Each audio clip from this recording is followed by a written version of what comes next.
Halo teman-teman, selamat datang di channel Pucin Novel Audio. Jangan lupa subscribe ya. Terima kasih. Episode 67.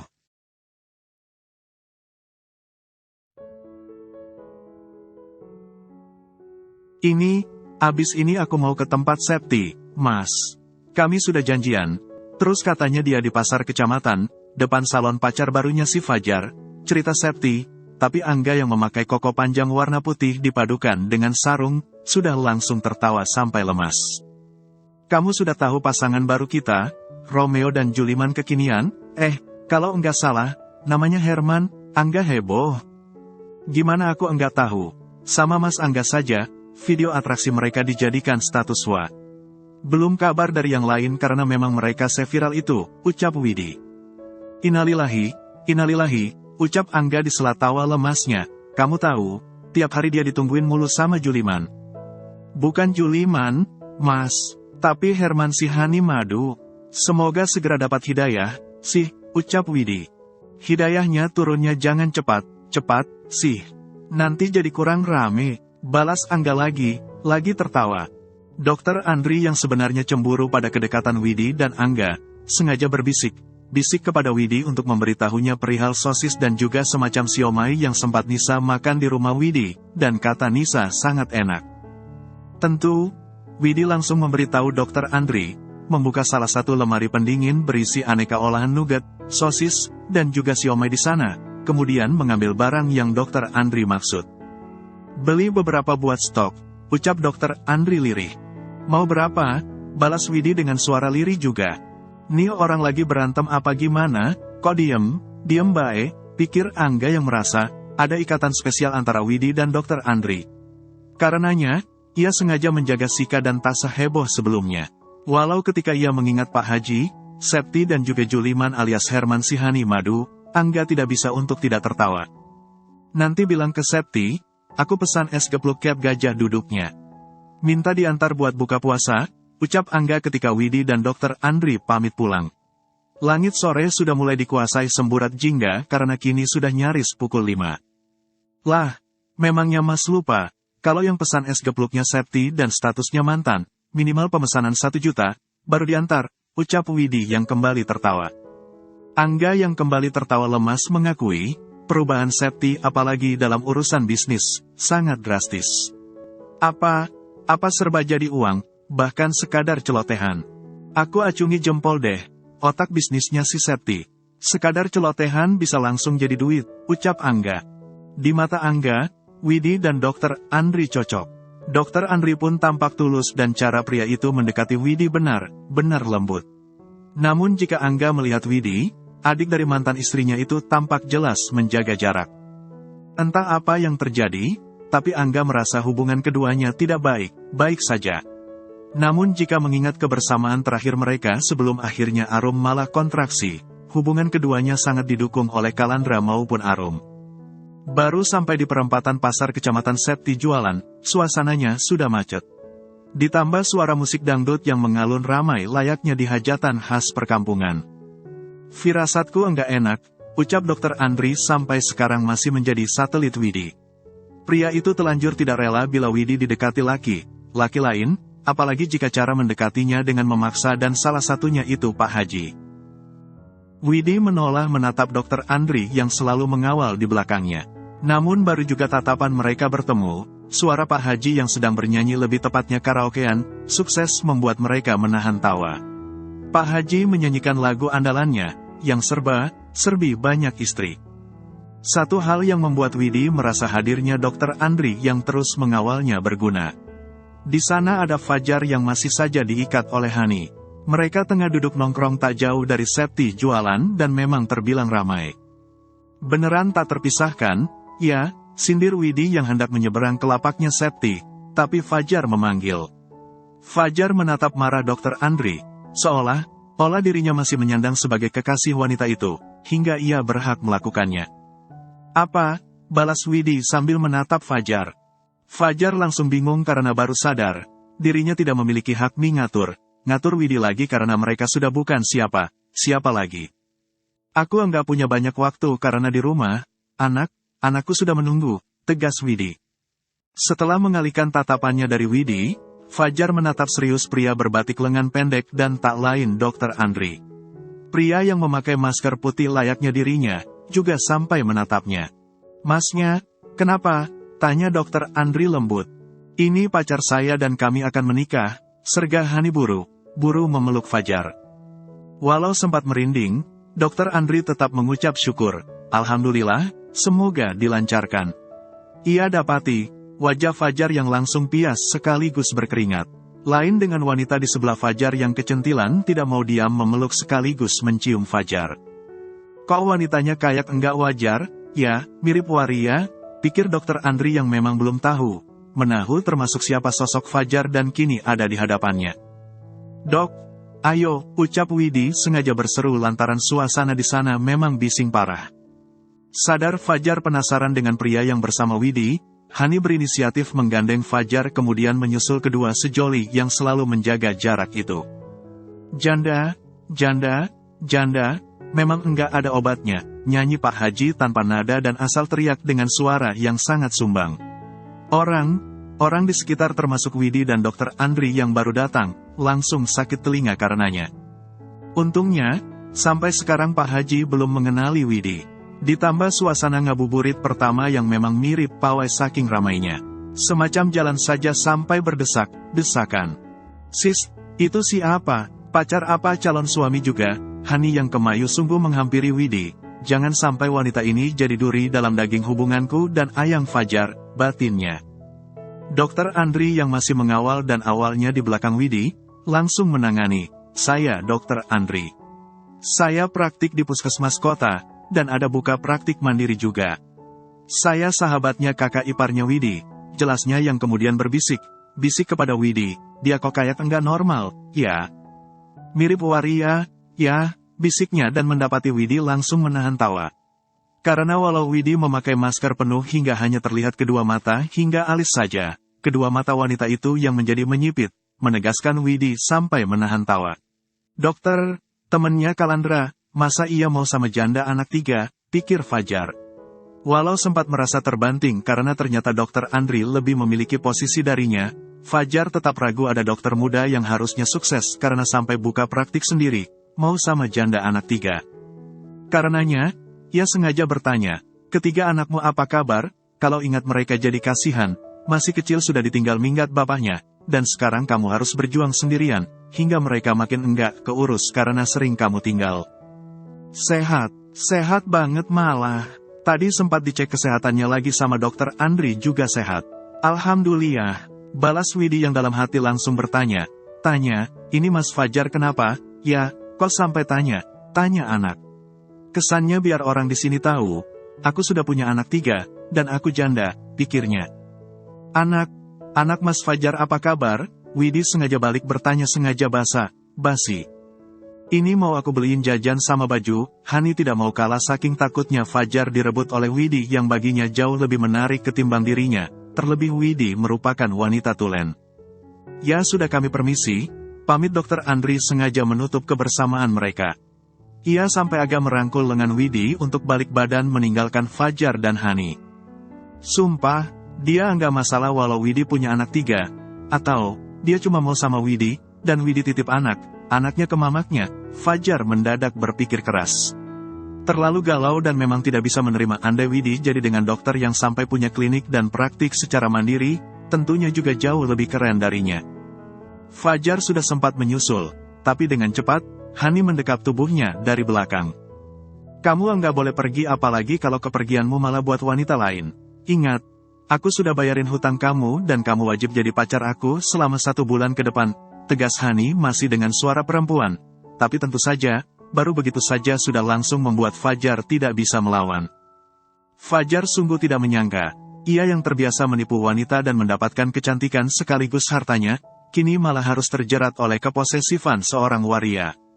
Sampai detik ini, Pak Haji belum menyadari kehadiran Widi. Padahal, janda pujaannya itu sudah mengantri dan sampai Septi beri jalan khusus untuk menjadi bagian dari lapaknya. Ah, kalian, lagi puasa, pacaran terus, kesal Septi iri lantaran Dr. Andri mendadak menjelma menjadi pengawal Widi. Baik Widi maupun Dr. Andri tidak berkomentar membalas Septi. Namun, keduanya kompak saling lirik jaga dari Pak Haji yang belum menyadari kehadiran mereka. Abang biru lampu, mikir bojo loro. Pengin bojo maning, kambi janda Widi, bojo loro wegah dipegat. Sambil terus menyanyi, Pak Haji melongok sana-sini mencari Widi yang dikata Septi akan datang. Namun, sampai detik ini dirinya belum melihat tanda kehadiran janda kembang itu.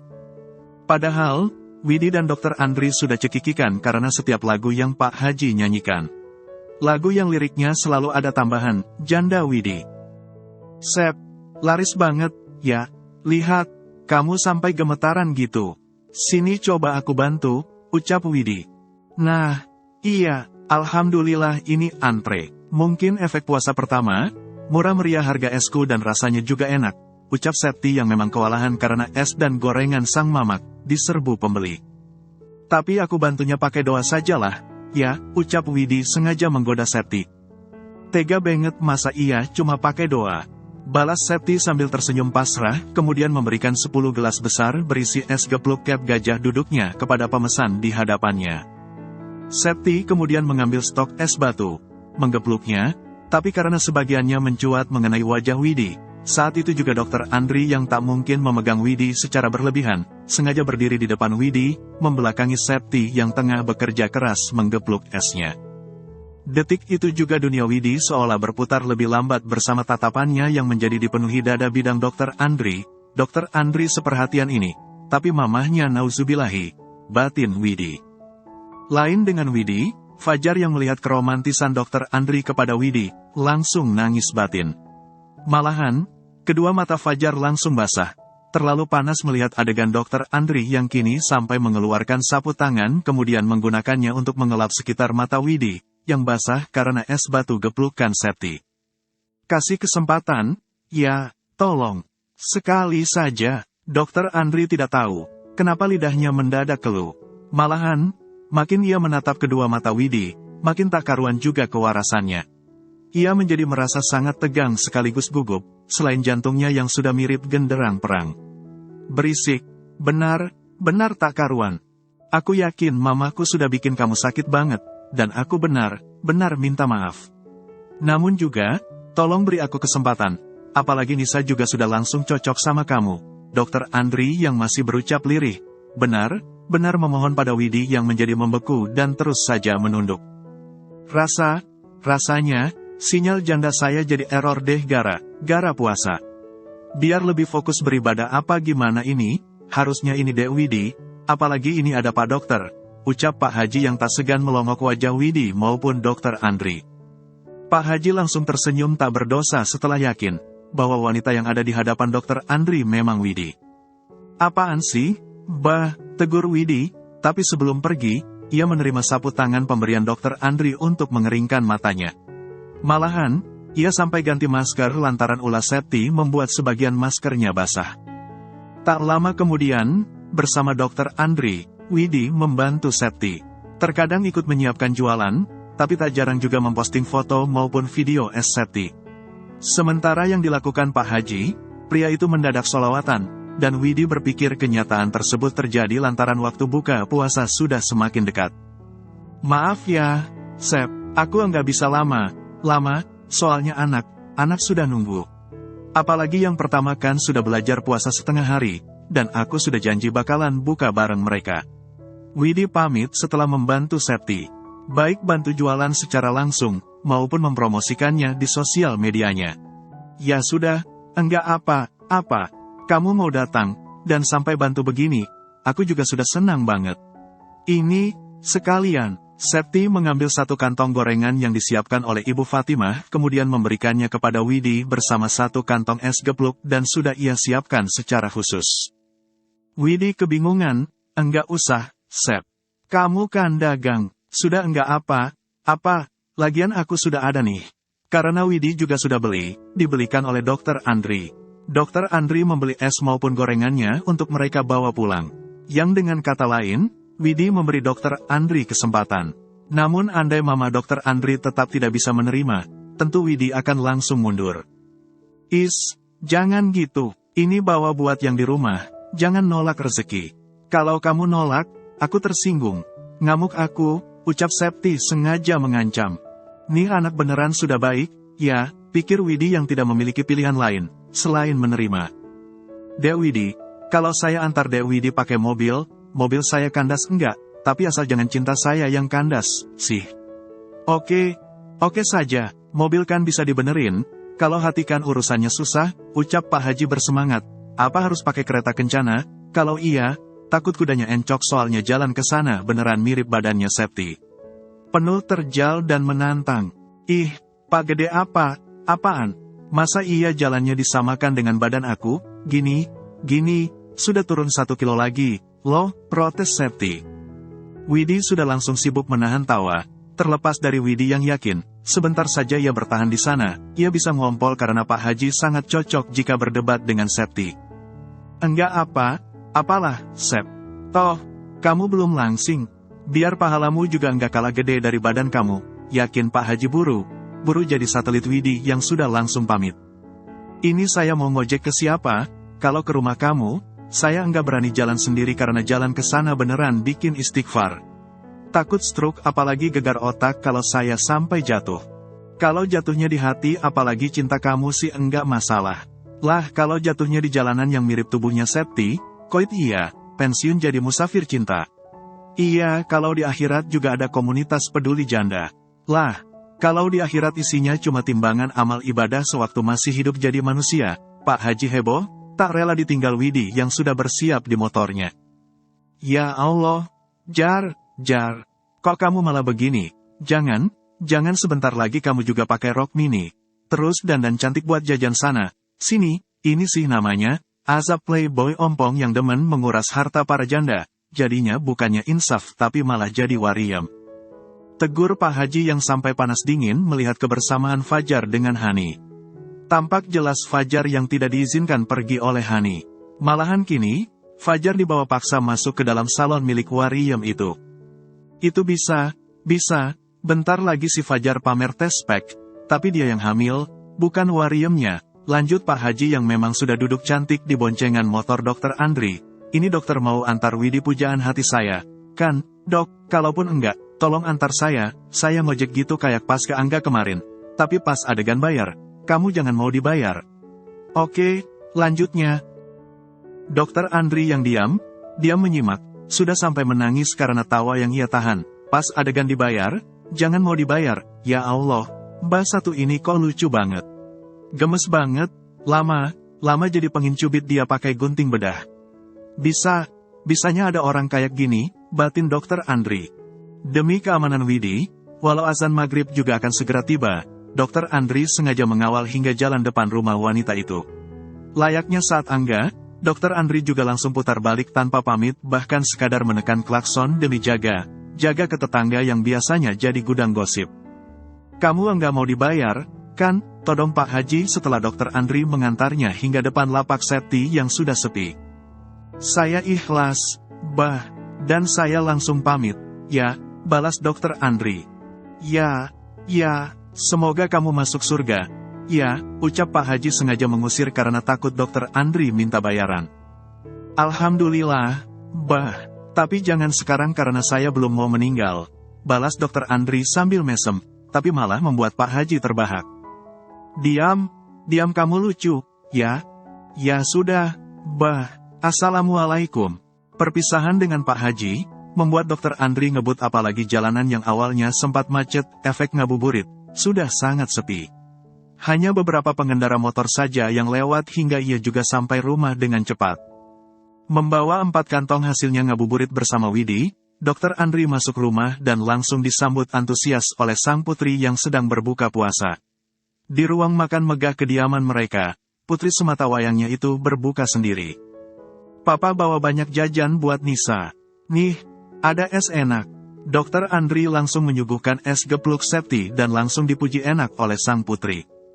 Nisa suka, kalau suka, besok papa beliin lagi, ucap Dokter Andri dan langsung disambut senyum girang oleh sang putri yang juga langsung memakan es gepluknya sendiri tanpa lagi disuapi. Jam segini baru pulang? Bukannya kamu pulang dari puskesmas sekitar pukul 3 sore? ucap Ibu Muji sambil melepas mukenanya dan menatap Dokter Andri dengan tatapan marah. Dokter Andri balas menatap sang mama dengan tatapan tak kalah marah. Aku mau bicara serius sama mama. Tapi bentar, aku batalin puasa dulu sekalian salat maghrib. Seolah sudah tahu arah pembicaraan yang ia inginkan, Ibu Muji langsung melengos, memasang wajah menyebalkan. Wanita itu tampak tak sudi berurusan dengannya hanya karena ia meminta waktu dan itu untuk membahas hal serius dan tampaknya sudah langsung bisa Ibu Muji tebak. Mah, Dokter Andri meradang bersama napasnya yang memburu. Dikiranya kita panti sosial, kalau dia memang mau sama kamu, sudah suruh tinggalin anaknya, Ibu Muji mantap dengan keputusannya. Mama sudah berbaik hati, loh. Kamu mohon Mama kasih. Dia punya anak 3 masih kecil. Suruh kasih ke bapaknya, apa kasih ke neneknya? Apa susahnya? Coba sekarang aku kembalikan itu ke Mama. Gimana kalau anak Mama ada di posisi Widi? Tegas Dokter Andri. Ya, enggak mungkin, kita bukan mereka, enggak ada garisnya kita begitu. Kita enggak ditakdirin buat bikin hidup orang lain susah, Andri. Aku akan tetap maju, serga Dokter Andri memotong ucapan sang mama. Ya enggak apa, anaknya suruh tinggal, dan kalau dia di sini pun wajib tetap kerja. Apaan? Gaya hidup kos sengaja memikat pria kaya mapan buat numpang hidup enak. Dokter Andri menghela napas lemas. Ia mengawasi sekitar. Di sebelah pintu ruang tamu bagian dalam kebersamaannya dan sang mama, ia memergoki Nisa yang mengintip. Bocah itu menatap ngeri pada neneknya. Ketakutan dan kebencian tampak nyata dari cara Nisa menatap Ibu Muji. Berani kamu macam, langkahi dulu mayat mama. Awas saja kalau kamu nekat, pergi dari sini, tutup klinik kami, dan jangan mimpi buat tetap menjadi bagian dari keluarga ini. Termasuk Nisa, kamu juga enggak berhak memiliki Nisa. Mama buang nanti dia kalau kamu macam. Mama enggak segan siksa Nisa kalau kamu berulah ya. Andri, Ibu Muji sungguh tidak main dengan ucapannya.